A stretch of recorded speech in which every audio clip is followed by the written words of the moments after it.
पंडित जी, मेरे को ऐसा लगे जैसे अपने युवान पे ना किसी भूत प्रेत का साया हो गया है। ऐसा लगे जैसे एक शरीर में दो दो आत्माएं जीवित है। पता नहीं कभी कुछ हो जावे, कभी तोला, कभी मासा हो जावे। बताओ, आप समझ रहे हो हमारी बात? पापा साहब, अगर आप पढ़े लिखे होकर इस तरह की बातें करेंगे तो अनपढ़ लोगों से हम क्या एक्सपेक्ट करेंगे? तुम्हारे को एक बात बताओ, खून का रंग कैसे बदल जावे? और दूसरी बात, अपना युवान दाएं हाथ से काम करे और यो कबीर बाएं हाथ वाला है, यो कैसे हो गया बता? जो सवाल आपके मन में है ना, यही सारे सवाल मेरे मन में भी थे और इस बारे में मेरी डॉक्टर से डिटेल में बात हुई है। दुनिया में ऐसी कितने सवाल हैं जिनका जवाब आज तक मेडिकल साइंस को मिला ही नहीं है पापा साहब, लेकिन स्प्लिट पर्सनालिटी में ऐसा हो सकता है पापा साहब। मैं आपको समझाता हूं। युवान ने हमेशा एक दबी हुई जिंदगी जी, इसीलिए कबीर सामने आया है। और आपने देखा है कबीर कितनी पावरफुल पर्सनालिटी है। वो जिंदगी नहीं जीना चाहता जो युवान ने आज तक जी। वो अपने युवान को ताकतवर देखना चाहता है, इसीलिए कबीर युवान पे हावी है। ये तो कुछ भी नहीं है पापा साहब। दुनिया में ऐसे कितने केस हैं, कितनी मिसालें हैं जहां एक ही इंसान के अंदर बहुत सारी पर्सनालिटीज क्रिएट हो गई हैं।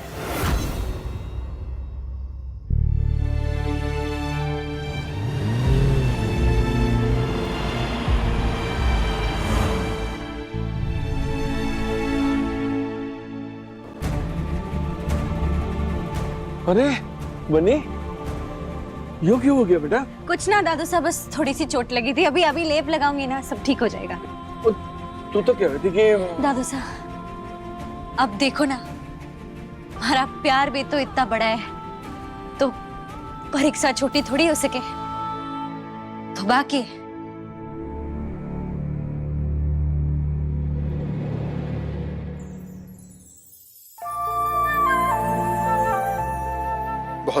बहुत ज्यादा चल रहा होगा ना। हम हॉस्पिटल चलते हैं, चलो। नहीं कभी, इट्स ओके। इतना नहीं चल रहा है, मुझसे ज्यादा तुम्हें लगी है। दिखाओ।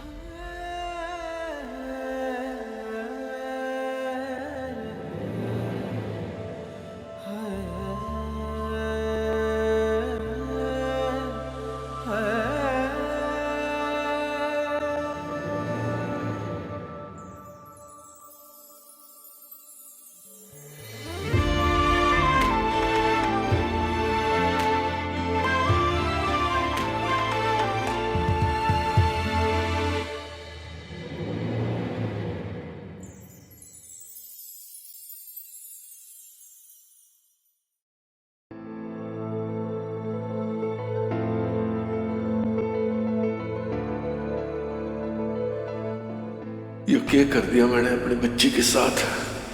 क्या यही इसकी नियत है अब? अकेले लड़ना, चोट खाना और अपने घाव पे खुद मरहम लगाना।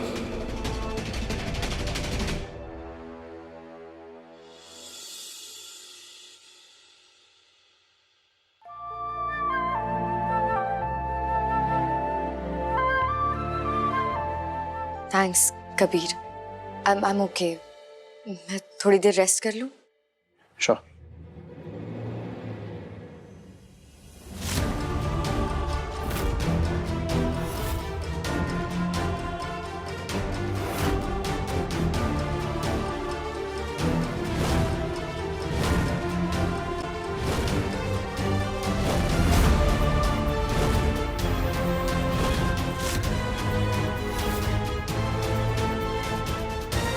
मुझे ये कपड़े पहनाने को बन्नी ने कहा था क्या? हाँ? तुलिका, मुझे ये कपड़े पहनाने के लिए बन्नी ने कहा था क्या? एक बात बोलूं बेटा, तुलिका मेरे को कुछ ज्यादा सही ना लग रही। उस पर पूरी तरह भरोसा करना ठीक ना है। क्यों? उसकी आंखों में मैंने युवान के कबीर के वास्ते भावनाएं देखी है। दादा साहब, पहले मारे को भी ऐसा कुछ लगता था, पर चिंता मत करो। हमारी और तुलिका की ना एकदम साफ दिल से बात हो चुकी है। वो ना हमारे और युवान के रिश्ते को बहुत सम्मान करे है, समझे है। पर वो जब कबीर के सामने होवे ना, तब उस बेचारी को कुछ समझ ना आवे के बोलूं के नहीं। वो बहुत हावी हो जावे उस पे, और इतने शिद्दत से चाहता भी तो है ना कबीर तुलिका को। तो क्या करे वो भी। बन्नी कहाँ से बीच में आ गई? तुलिका ऐसे कपड़े सिर्फ युवान पहनता था। बन्नी नहीं थी होंगे तुम्हें ये कपड़े। तुम बीच में कहाँ गई थी? हाँ? कहीं गायब हुई थी ना तुम बीच में? वो तुम पर दबाव डाल रही है ना मुझसे दूर रहने के लिए। नहीं, I knew it! कौन किया था मैंने उस पर नीक को, बट उसे शांति पसंद नहीं है। नहीं, कबीर, कबीर।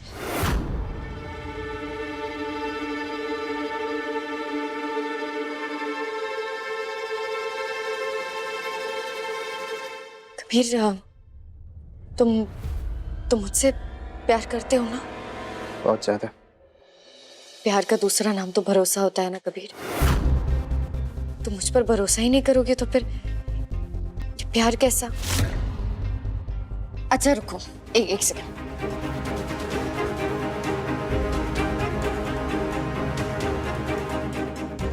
ये देखो, तुम्हें भरोसा नहीं है ना?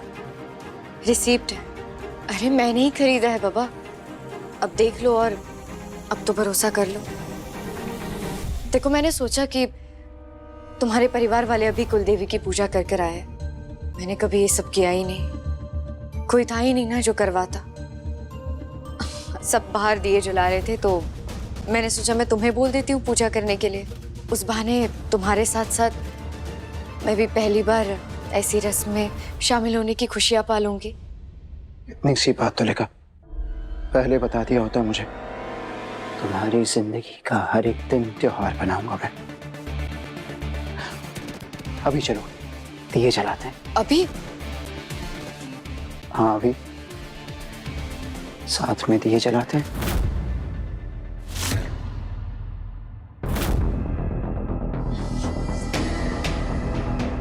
I'm so sorry, मैं सच में थक गई हूँ कबीर। थोड़ा रेस्ट कर लो प्लीज। ठीक है, तुम रेस्ट करो, मैं दिए जलाता हूं तुम्हारे लिए।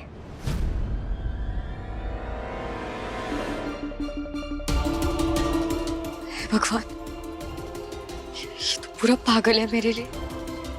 क्या करूं, कैसे संभालूं मैं इसे? पर पता नहीं क्यों हमारा मन ही ना मान रहा इस बात को लेके। ऐसे भी तो हो सके कि ये आग जो है वो तुलिका ने जानबूझ के लगाई हो। जो भी हो सके कि अंदर खाने वो अपने कबीर से प्रेम करने लग गई हो। ना चाहते हो कि युवान की जीत और कबीर की हार। बिल्कुल सही कह रहे हैं आप पापा साहब। वैसे ऑब्वियस है ना, हमारा युवान है भी इतना रईस, इतना पैसे वाला, तुलिका को दुनिया भर के ऐश करवा सकता है हमेशा के लिए। और ऊपर से उसमें मरता भी है। एक लड़की को और क्या चाहिए? वीर काको सा, लड़कियों को लेकर सोच जो है गलत है, और खास करके तुलिका के मामले में तो एकदम गलत। अच्छा ठीक है, विराज वो लैंड के पेपर्स लेकर आओ और दिखाओ उनको।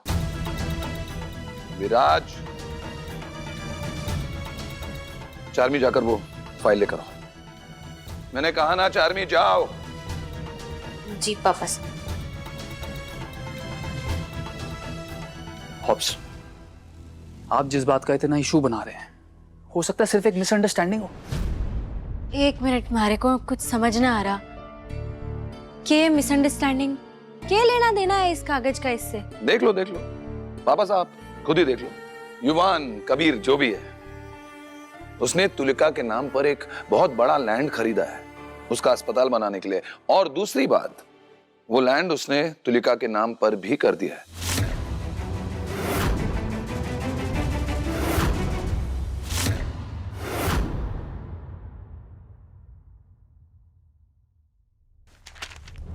तुम्हें अपना ये हॉस्पिटल बनाने के लिए ये जमीन खरीदनी थी ना? क्या? मारे युवान का पैसा चाहिए था ना? सब कुछ ले लो पर मेरे युवान को छोड़ दो प्लीज। बन्नी, तुलिका, बन्नी ना विश्वास का मान रखने वालों को अपने सिर पर बिठा के रख सके, और विश्वास तोड़ने वालों की आंखों में तीखी मिर्ची बन के आंसू तक ले आ सके। तुम्हारी मजबूरी का फायदा उठा रही हो अब तक। एक मिनट बन्नी, क्या बोल रही हो तुम? मैं एक लड़की होने के नाते, एक डॉक्टर होने के नाते तुम्हारी हेल्प कर रही हूँ पूरे दिल से, और तुम मुझ पर इल्जाम लगा रही हो। ये पेपर्स रखो तुम अपने पास, समझी? और याद करो बन्नी, मैंने नहीं कहा था कि बन्नी आओ और मुझसे मदद लो। तुम आई थी बन्नी मेरे पास, तुमने कहा था, तुमने बातें की थी, मैंने नहीं।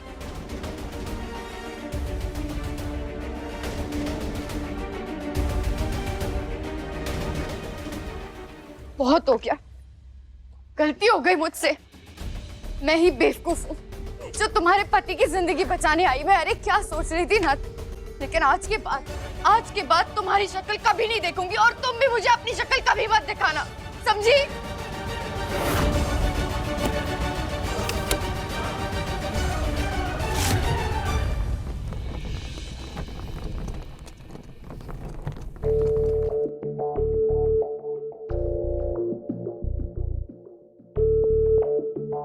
मैंने कहा था ना, बन्नी इंसानों को पहचानने में कभी गलत ना हो सके और तुलिका गलत ना है।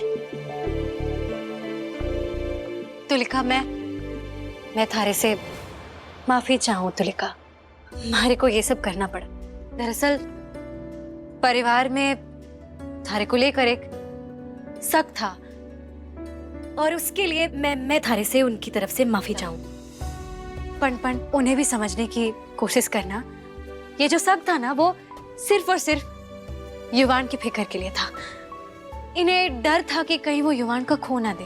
वो क्या है ना, ये जो जायदाद है वो पूरी युवान के नाम जाने वाली है और कुछ लोगों का मुंह सूखा पड़ गया था इस डर में कि इस जायदाद के साथ कुछ गलत ना हो जाए। बस इसलिए थारे लिए शक खड़े कर लिए इन लोगों ने। पर मैंने साबित कर दिया, क्योंकि तुलिका मैं जानू कि तुम बिल्कुल भी मतलबी ना हो। कोई लालच ना है थारे में। तुम तो एक अच्छी इंसान हो जो हमारी मदद कर रही हो और कबीर के लिए भी इसके दिल में कोई भावनाएं ना है। और जैसे कि तुमने कहा, एक डॉक्टर होने के, एक लड़की होने के नाते तुम एक दूसरी लड़की की मदद कर रही हो सिर्फ। बेटा, हमारी मदद करने के वास्ते थारा घना आभार। हमारी सोच छोटी पड़ गई, अरे हमने माफ कर दे। ना दादा साहब, ऐसा भी नहीं कहिए। सोच छोटी ना है, बस सब युवान के खातिर उसकी फिक्र के चलते ये सब। मैं समझ सकती हूँ, मैं बिल्कुल समझ सकती हूँ। इनफैक्ट ये सब देखने के बाद तो यही कहूंगी कि बहुत लकी है युवान, बहुत लकी है जो आप जैसा इतना प्यार करने वाला परिवार मिला है उसे। जान बचे हमारी युवान में। पहली वो सांसें चल भी इसी वास्ते रही है कि मैं उसे एक आम सच्चा जीवन जीने वाला इंसान बनते हुए देख सकूं।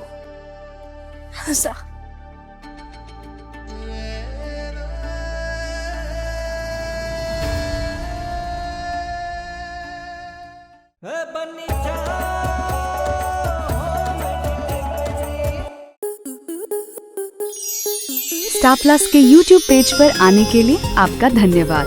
अपने फेवरेट शोज देखने के लिए subscribe to Star Plus YouTube page and hit the bell icon.